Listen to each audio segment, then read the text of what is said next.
Tom Miller stood in front of the most unusual apartment building he'd ever seen, his single duffel bag slung over his shoulder.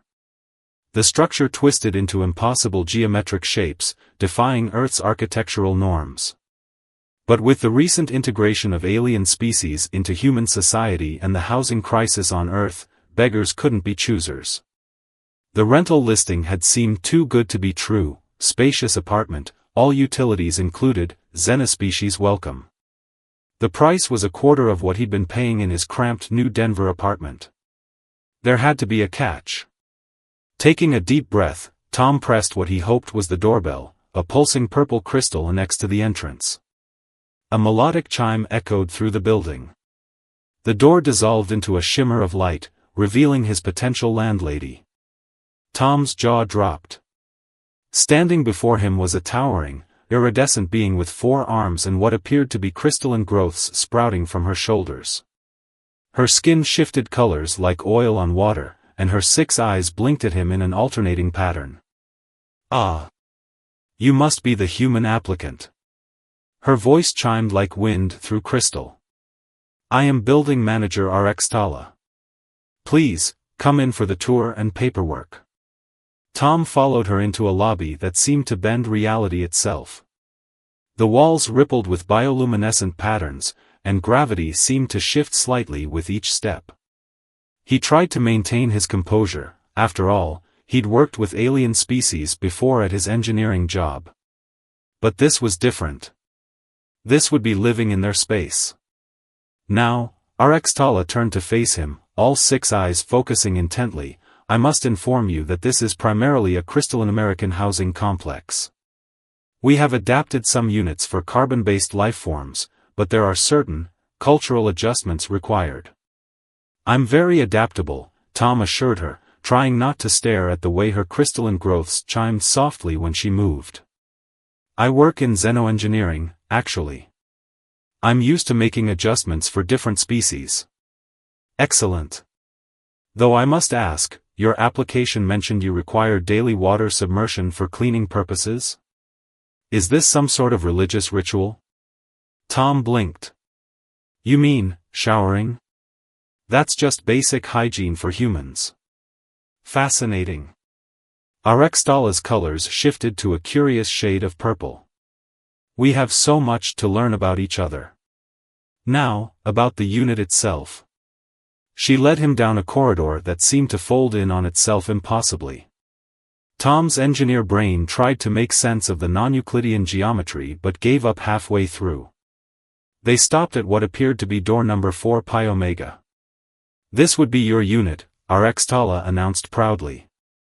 "We've installed standard Earth gravity generators and atmospheric regulators. Though I must warn you, the last carbon-based tenant complained about the walls occasionally becoming transparent during the building's sleep cycle." Tom nodded, already mentally calculating if the rent savings were worth potential architectural surprises. "I can work with that. As long as it doesn't affect the structural integrity." "Oh no, perfectly safe.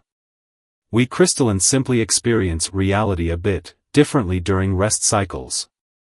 She waved one of her 4 hands dismissively. "Now, shall we discuss the lease terms?" Little did Tom know, this was just the beginning of what would become the most unusual, and entertaining, living situation of his life. And he hadn't even gotten to the part that would truly shock his new landlady. The lease signing process was unlike anything Tom had experienced before. Instead of paperwork, RX Tala produced a floating crystal that pulsed with different colors as she explained the terms. "Place your hand here," she instructed, indicating a flat surface on the crystal. "The binding agreement will analyze your biological signature and create a harmonious connection with the building's consciousness." "The building's what now?" Tom asked, his hand hovering uncertainly. "Oh, don't worry. All crystalline architecture has basic consciousness. How else would it know when to rearrange the rooms?" She said this as if it were the most natural thing in the world. Tom placed his hand on the crystal, feeling a slight tingle. The crystal glowed bright blue, then pink, then settled into a comfortable green hue. "Wonderful." Tala exclaimed. The building likes you. Though it does note some confusion about your internal thermal regulation system. Is it normal for humans to constantly generate and expel heat? You mean body temperature? Yeah, that's normal for us. We're warm-blooded, Tom explained, trying to remember his xenobiology basics. Fascinating. We crystallines absorb and reflect ambient energy. The concept of generating your own heat is quite exotic to us. Her colors shifted to an interested orange. Now, about the communal meditation chamber. The tour continued, with each new revelation making Tom question his decision just a little bit more. The meditation chamber turned out to be a room where gravity went completely random. The kitchen was equipped with both standard earth appliances and what appeared to be a machine that synthesized pure light into edible crystals. And this, Tala said proudly, is the waste reclamation unit. Tom stared at what looked like a swirling vortex of energy where a toilet should be. How exactly does that work? It converts matter into pure energy, of course. Much more efficient than your earth plumbing systems. Though we did install a traditional human waste disposal unit in your apartment after the last tenant's vigorous complaints. Tom made a mental note to thoroughly test the regular toilet before committing to anything involving matter-energy conversion. As they finished the tour, Tala's colors suddenly shifted to a professional blue. Now, we must discuss the building's most important rule: all residents must participate in the monthly community harmony session. What does that involve? Tom asked, trying to keep the nervousness out of his voice. Oh, it's quite simple. We all gather in the central chamber, synchronize our energy frequencies, and share our experiences through collective consciousness. For carbon-based lifeforms, we provide neural interface adapters. Tom nodded weakly, wondering if the cheap rent was worth potential alien mind melding. But before he could respond, a small crystalline creature scuttled past them on the ceiling, carrying what appeared to be a glowing plant. Ah, that's just the maintenance crew, Tala explained. They keep the building's neural pathways clean. You'll hardly notice them after a while. As Tom signed the final agreements and received his key, a small crystal that hummed in tune with his biorhythms, he couldn't help but wonder what other surprises awaited him in this alien apartment complex. Little did he know, his new landlady's biggest surprise would come during next week's mandatory building inspection, when she would discover just how different human biology could be from crystalline life forms. The first week in the alien apartment complex proved to be an adventure in itself. Tom quickly learned that normal was a relative term here. His neighbors included a gaseous entity that communicated through pheromones, thankfully contained within their apartment, and a silicon-based life form that looked like a walking modern art sculpture. The building's peculiarities became apparent on day 3 when Tom woke up to find his bedroom had switched places with his kitchen. A note from Tala explained this was normal during the building's digestion cycle. Dear Carbon Resident, the note read, please note that room rearrangement occurs between 2 a.m. and 4 a.m. Earth Standard Time. The building apologizes for any inconvenience but assures that all your possessions will maintain their relative positions within each room. Tom had started keeping a journal of his experiences. Day 5, the shower started playing what Tala calls harmonic crystalline frequencies today. Pretty sure it was trying to sing along with my off-key rendition of Sweet Home Alabama. Need to ask if I can adjust the settings. Day 6, found out the hard way that the building gets hiccups when too many residents use the matter-energy converters at once. Spent 20 minutes stuck to the ceiling. The maintenance crystals found it hilarious. But the real challenge came on day 7, when Tala posted the notice about mandatory apartment inspections. Attention all residents, the holographic announcement sparkled in the hallway. Annual biothermal compatibility checks will commence tomorrow. All residents must be present in their units during inspection. This is to ensure optimal living conditions for all species. Remember, A harmonious building is a happy building. Tom didn't think much of it until his neighbor, a gelatinous being named Bob, they'd chosen the name for simplicity, oozed over to his door that evening. "Hey, you might want to wear extra layers tomorrow," Bob bubbled nervously. "Why's that?" Tom asked, trying not to stare at the way Bob's translucent body processed their dinner. "Well, the inspection involves a full-spectrum analysis of our biological functions. Our Xtala gets very thorough. Last year, she spent 3 hours analyzing my mitosis patterns." Tom felt a knot forming in his stomach. "How thorough are we talking about?" "Let's just say she'll want to document everything about your species' biological processes." "Everything?" Bob's surface rippled with sympathy. "She's especially interested in new residents. And you're the first human in the building." That night, Tom paced in his apartment, wondering how to handle tomorrow's inspection. He'd already dealt with plenty of alien misunderstandings about human biology in his engineering work, but this felt different. More personal. He tried calling the Earth Housing Authority's Xenoresidential support line, but got only an automated message: "For questions about crystalline architecture, press 1. For concerns about dimensional shifting, press 2. For biological compatibility issues, please consult your local xenobiologist." Just then, his apartment's walls turned transparent. Apparently, the building had entered its sleep cycle early. Tom could see Xtala in her office, surrounded by floating holographic displays showing various alien anatomical diagrams. She was studying them intently, her crystal growths chiming with excitement. One display showed a basic human outline, but the annotations were hilariously incorrect. According to the diagram, humans apparently stored backup brains in their knees and could detach their thumbs at will. Tom groaned. Tomorrow was going to be interesting, to say the least. The morning of the inspection arrived with a musical chime from Tom's walls, followed by his furniture doing what could only be described as a morning stretch. He'd barely finished his coffee when there was a melodic crystalline sound at his door. "Good morning, Carbon resident Tom." Xtala's voice sang through the intercom. "I bring the joy of thorough documentation." Tom opened the door to find not just Xtala, but an entire entourage of smaller crystalline beings, each carrying what appeared to be different scanning devices. His landlady's colors were shifting rapidly through excited patterns he'd never seen before.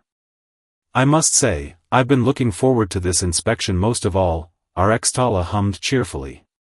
"We have so little data on human biological systems in our archives. Did you know some of our texts still claim humans can regrow limbs if they're kept in salt water?" "That's definitely not true," Tom said quickly. "We're not starfish." "Fascinating. Please note that, Assistant PXTAL," she directed one of her crystalline assistants, who chimed in acknowledgement. "Now, shall we begin with the basic thermal scan?" What followed was the most bizarre medical examination of Tom's life. The crystalline beings circled him with their devices, which emitted various colored lights and occasional musical notes.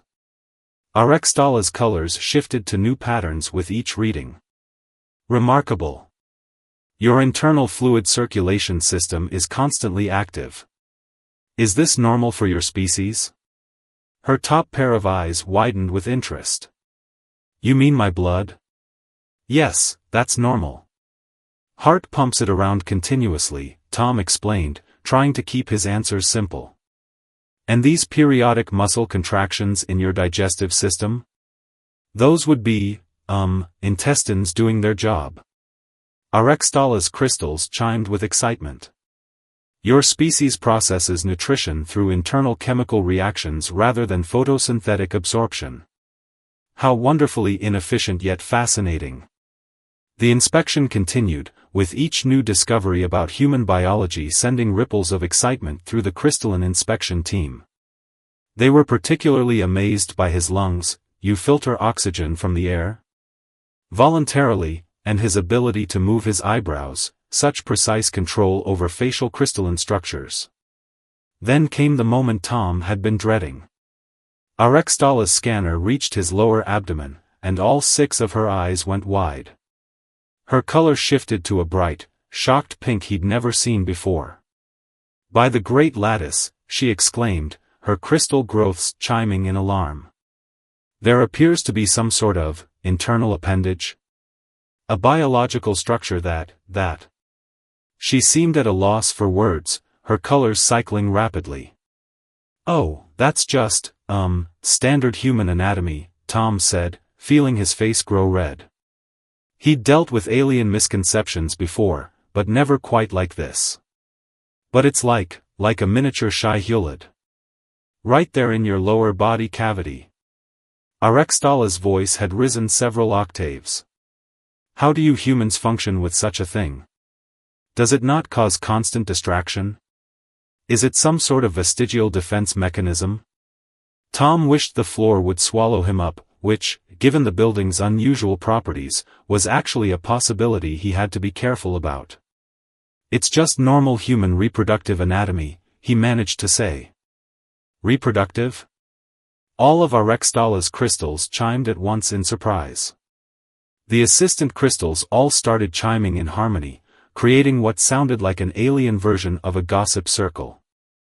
The news spread through the crystalline apartment complex faster than a quantum transmission. By afternoon, Tom's unique biological feature had become the talk of the building. He could hear the walls themselves humming with gossip, and the maintenance crystals kept finding excuses to scuttle past his door, their tiny crystalline forms vibrating with barely contained curiosity. Arextala had called an emergency building meeting in the central chamber. Tom sat in the specially designed carbon-based life-form section, trying to sink as low as possible in his chair while maintaining his dignity. Around him, residents of various species gathered, some floating, some oozing, some simply existing as patterns of light. "Attention, fellow residents." Arextala's voice rang out, her crystals still showing traces of shocked pink. "Today's inspection has revealed some unexpected aspects of human biology that we must address for harmonious coexistence." Bob the gelatinous being bubbled sympathetically next to Tom. "Don't worry," they whispered, "they reacted the same way when they found out I reproduce by splitting myself in 2. As you may have heard," Arextala continued, her colors now shifting to a more professional blue, "our human resident possesses an internal biological structure that bears a striking resemblance to the legendary Shai-Hulud of ancient crystalline myths. We must establish new protocols." What followed was the most awkward community meeting of Tom's life. The building's residents voted on various new policies, including a warning system to alert crystalline residents when a human was using the communal areas, to prevent cultural shock. Modifications to the building's scanning systems, we must adjust our biological monitoring frequencies. A mandatory educational seminar on human anatomy, understanding leads to harmony. Furthermore, Arextala announced, we must update our xenobiological database. Tom, would you be willing to, provide more detailed information about human reproductive processes? Absolutely not, Tom said firmly, face burning. But the database must be accurate. For instance, we need to know, does the mini Shai-Hulud respond to crystalline harmonics? Can it detect vibrations in the building's neural network? Should we adjust the gravity settings in your unit to accommodate its presence? From the back of the room, a plasma-based resident raised what appeared to be an appendage. I heard humans can't even control it with their conscious mind.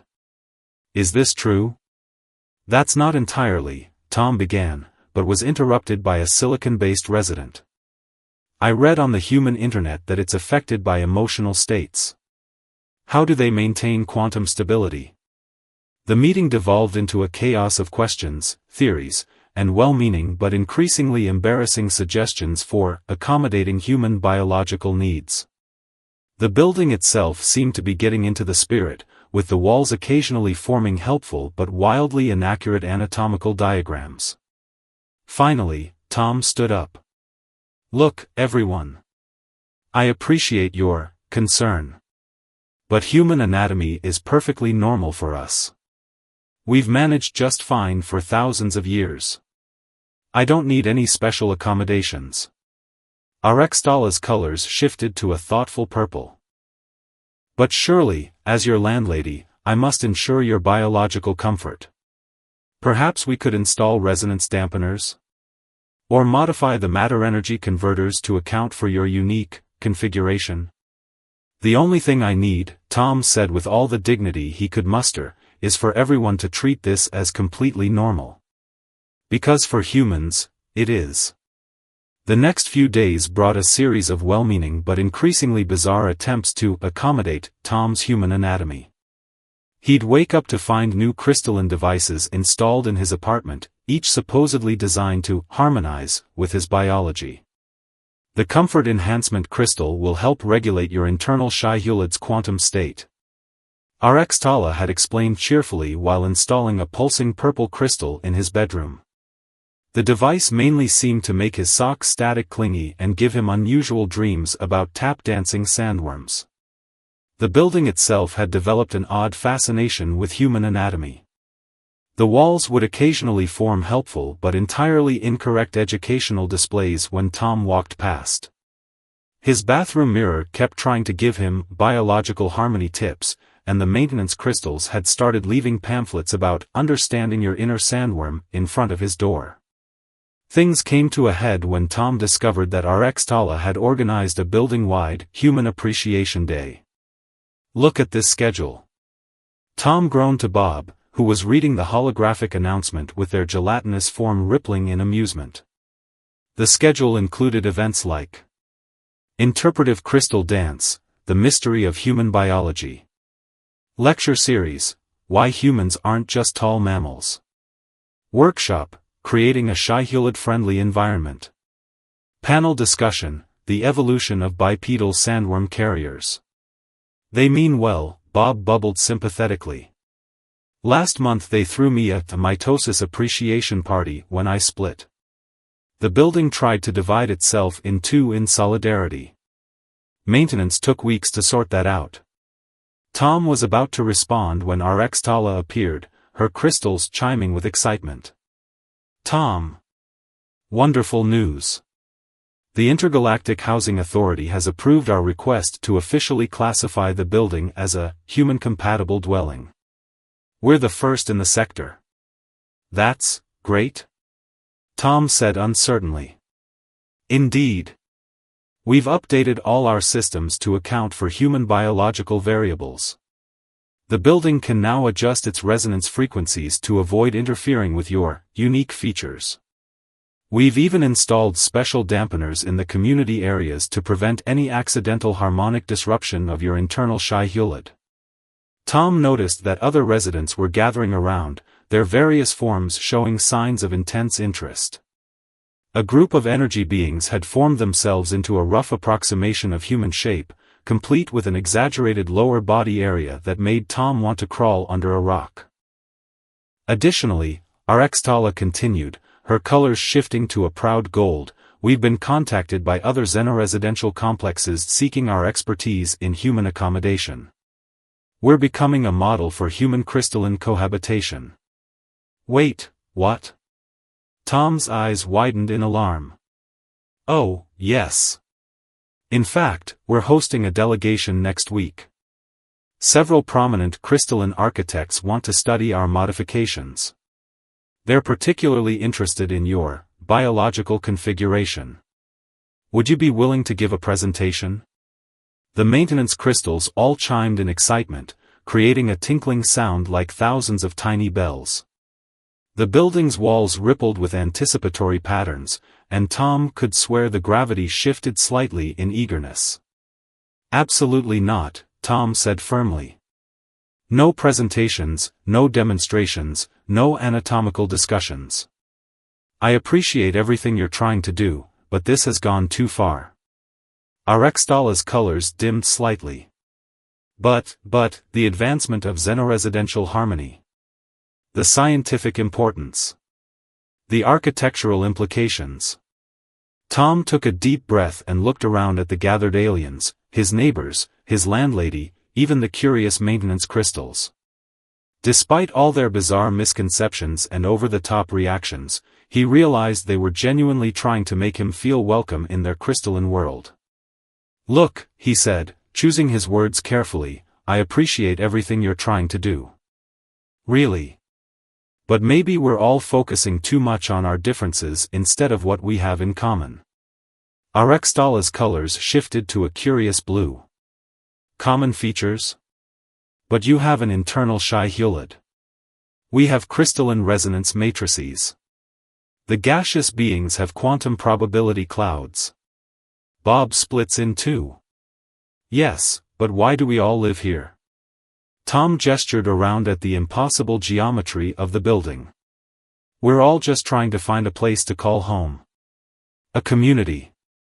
Whether we're made of crystals, gas, goo, or happen to have what you call a mini Shai-Hulud, we're all just people trying to live together." The building seemed to pause its constant shifting, as if listening.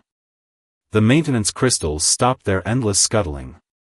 Even Bob's gelatinous form stilled. "Besides," Tom continued with a slight smile, "if you think human anatomy is weird, wait until you learn about how we sleep. We literally become unconscious for hours every day." "You what?" Arextala's crystals chimed in shock, her colors cycling rapidly. But that's perfectly normal for us," Tom finished. "Just like your crystalline resonance is normal for you, and Bob's splitting is normal for them. Maybe instead of trying to accommodate each other's biology, we could focus on actually getting to know each other as people?" A thoughtful hum ran through the gathered residents. The building's walls rippled with contemplative patterns. "Perhaps." Arextala's colors settled into a gentle lavender. "You have a point. We've been so excited about your unusual biology that we forgot about the person housing it." "Exactly. Though I do appreciate the thought behind Human Appreciation Day," Tom added diplomatically. "Maybe we could turn it into a general cultural exchange day instead? Where everyone can share their unique aspects without making it weird." The suggestion was met with enthusiastic responses from all species present. The energy beings sparkled with approval, the gaseous resident released pleased pheromones, thankfully still contained, and Bob rippled happily. "A wonderful idea!" Arextala exclaimed, her crystals chiming melodiously. "We can learn about each other's cultures, traditions, and yes, biology, but in a respectful, normalized way." The building itself seemed to approve, its walls forming patterns that somehow managed to convey both excitement and dignity. The maintenance crystals performed what looked like a tiny celebratory dance. "And no more anatomical accommodation devices?" Tom asked hopefully. "No more devices," Arextala agreed, though she added with a slight chime of mischief, "but you must admit, the comfort enhancement crystal did give you some interesting dreams." As the impromptu meeting broke up and the residents returned to their units, Tom felt a new sense of belonging. Yes, he lived in a building that occasionally rearranged itself. Yes, his landlady was a crystalline being who had been fascinated by his anatomy. And yes, some of his neighbors defied the laws of physics just by existing.